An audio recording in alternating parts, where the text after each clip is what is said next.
Good day dear students. राजनीति विज्ञान की द्वितीय वर्ष की क्लास में आप सभी का मैं डॉक्टर मैना निर्वाण स्वागत करती हूँ।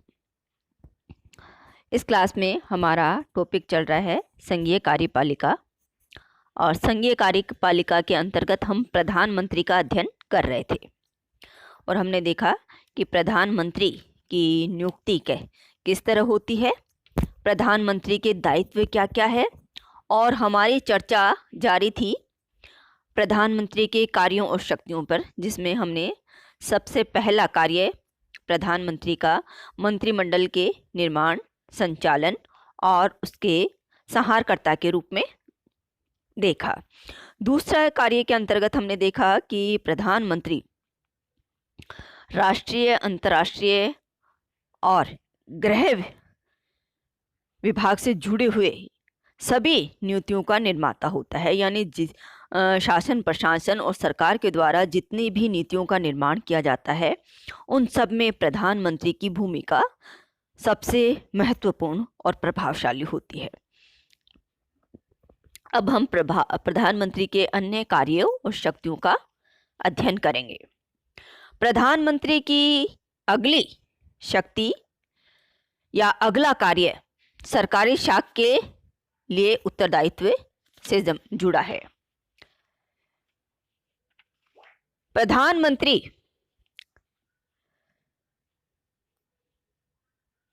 सरकार की शाख के लिए सबसे उत्तरदायी व्यक्ति है।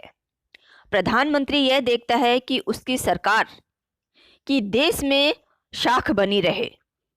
इस हेतु वह मंत्रिमंडल में आवश्यक परिवर्तन भी करता रहता है।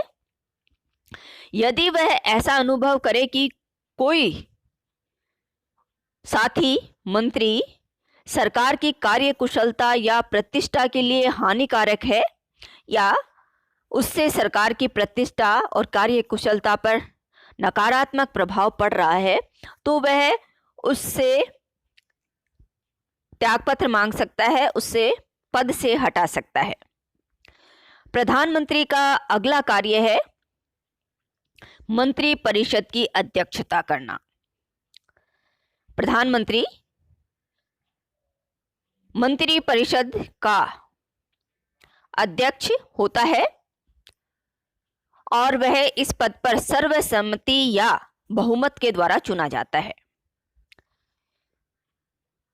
वही मंत्री परिषद की बैठकों की तिथि निश्चित करता है, उसमें प्रस्तुत किए जाने वाले सभी मसौदे तैयार करता है, बैठकों की अध्यक्षता करता है। सभी मंत्रीगण अपने विभागों की कार्यकुशलता के लिए व्यक्तिगत रूप से प्रधानमंत्री के प्रति उत्तरदायी होते हैं। वह उन्हें शासन कार्य में परामर्श, प्रोत्साहन और चेतावनी देता है, और जिस प्रधानमंत्री को परामर्श, प्रोत्साहन और चेतावनी जैसे कृत्यों का उचित प्रयोग करना आता है, वह संपूर्ण प्रशासन पर और संपूर्ण राजनीति पर अपनी गहरी पकड़ बना लेता है।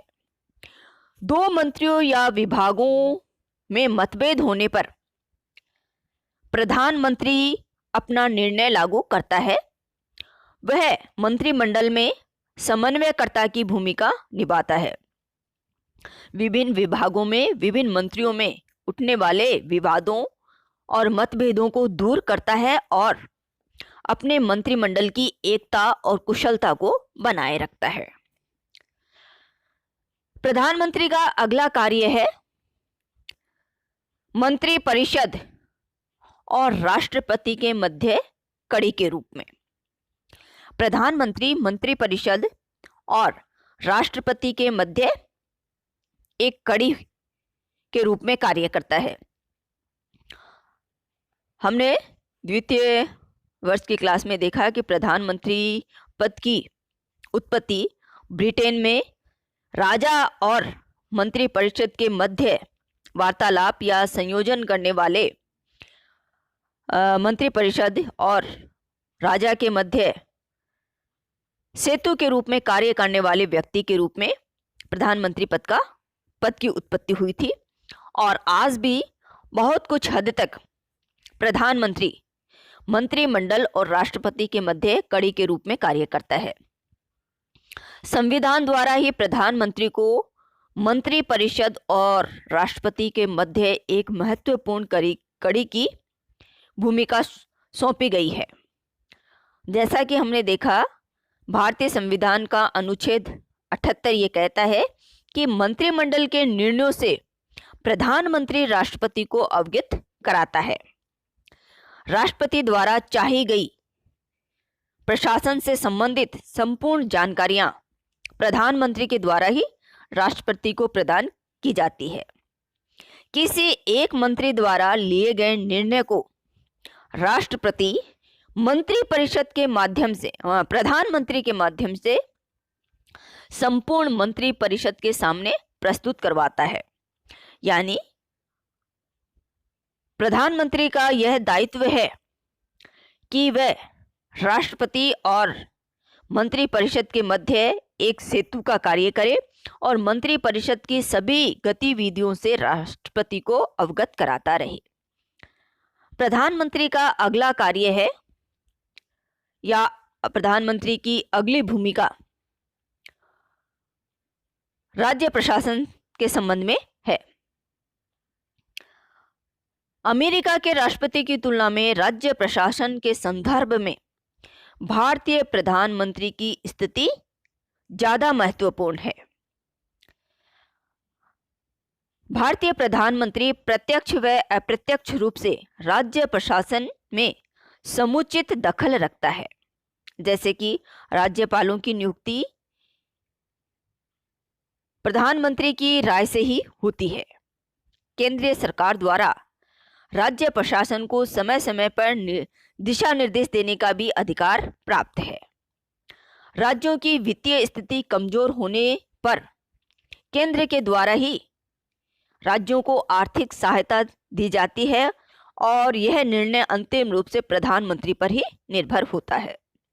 इस प्रकार विभिन्न प्रकार के अनुदान और वित्तीय सहायता के द्वारा प्रधानमंत्री राज्य प्रशासन को गहराई के साथ प्रभावित करता है। अनुच्छेद 356 के तहत राज्य में राष्ट्रपति शासन की घोषणा के पश्चात वास्तविक रूप से राज्य का प्रशासन प्रधानमंत्री के हाथों में आ जाता है। प्रधानमंत्री का अगला कार्य और अगली भूमिका आर्थिक नियोजन के क्षेत्र में है। देश के चहुमुखी विकास के लिए नेहरू के कार्यकाल से ही आर्थिक नियोजन की व्यवस्था को अपनाया गया है। भारत में आर्थिक नियोजन हेतु राष्ट्रीय विकास परिषद का गठन किया गया है। राष्ट्रीय विकास परिषद का अध्यक्ष प्रधानमंत्री ही होता है और राज्यों को प्रदान की जाने वाली आर्थिक सहायता प्रधानमंत्री के निर्देशन में ही तय होती है। इस प्रकार प्रधानमंत्री आर्थिक नियोजन के द्वारा संपूर्ण राष्ट्र के प्रशासन को और संपूर्ण राष्ट्र की राजनीति को गहराई के साथ प्रभावित करता है। प्रधानमंत्री की अगली भूमिका या अगला कार्य है जनमत पर नियंत्रण के रूप में, यानी जनमत और प्रधानमंत्री। प्रधानमंत्री जनमत को प्रभावित करने वाला सर्वाधिक महत्वपूर्ण व्यक्ति होता है। एक तरह से हम कहें कि आम चुनावों में प्रधानमंत्री के व्यक्तित्व और कार्यशैली का प्रभाव शुरू से देखने को मिलता है और मतदाता भी संभावित प्रधानमंत्री को मद्देनजर रखते हुए ही किसी दल को समर्थन प्रदान करती है। जैसे जवाहरलाल नेहरू, इंदिरा गांधी, राजीव गांधी, नरसिम्हा राव, अटल बिहारी वाजपेयी और वर्तमान प्रधानमंत्री नरेंद्र मोदी। इन सब की आम चुनावों में निर्णायक भूमिका देखने को हमें मिलती है। जो व्यक्ति राजनीति के क्षेत्र में जनमत पर गहरी पकड़ रखता है, जनमत की समझ रखता है, वह प्रधानमंत्री पद के प्रधानमंत्री पद की भूमिका को भी बड़ी कुशलता और मजबूती के साथ निभाता है, यानी कह सकते हैं कि वह एक मजबूत प्रधानमंत्री के रूप में अपने कार्यों का संपादन करता है।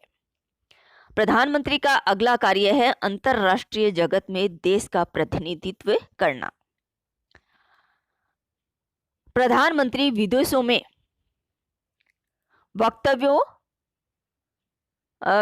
में अपने वक्तव्यों के द्वारा देश की विदेश नीति का प्रचार करता है, देश की विदेश नीति को समझाता है। वह समय समय पर देश के हितों हेतु विदेशों की यात्रा करता है और भारत सरकार के दृष्टिकोण को दूसरे देशों के सामने प्रस्तुत करता है। अंतर्राष्ट्रीय सम्मेलन में समय समय पर भारत के प्रतिनिधि के रूप में भाग लेता है। वह इन सम्मेलनों के माध्यम से राष्ट्र के हितों को साधने का प्रयास करता है, राष्ट्रों के साथ मैत्रीपूर्ण समझौते करता है, मैत्रीपूर्ण संबंध स्थापित करता है और अंतर्राष्ट्रीय जगत में कई आर्थिक, राजनीतिक और तकनीकी हितों को पूरा करने का कार्य करता है। प्रधानमंत्री का अगला महत्वपूर्ण कार्य है आपातकालीन कार्यों से संबंध में या आपातकालीन अधिकार। आपातकाल के समय प्रधानमंत्री की भूमिका सर्वेसर्वा हो जाती है। भारतीय संविधान में जो आपातकालीन शक्तियां राष्ट्रपति को सौंपी गई है, उनका वास्तव में प्रयोग प्रधानमंत्री और उसके मंत्रिमंडल के द्वारा ही किया जाता है। प्रधानमंत्री का ही निर्णय अंतिम होता है कि वह किन राज्यों में राष्ट्रपति शासन लागू करता है, कब राष्ट्रपति शासन को समाप्त करेगा या समाप्त किया जाना चाहिए। इसका निर्णय प्रधानमंत्री और उसका मंत्रिमंडल करता है।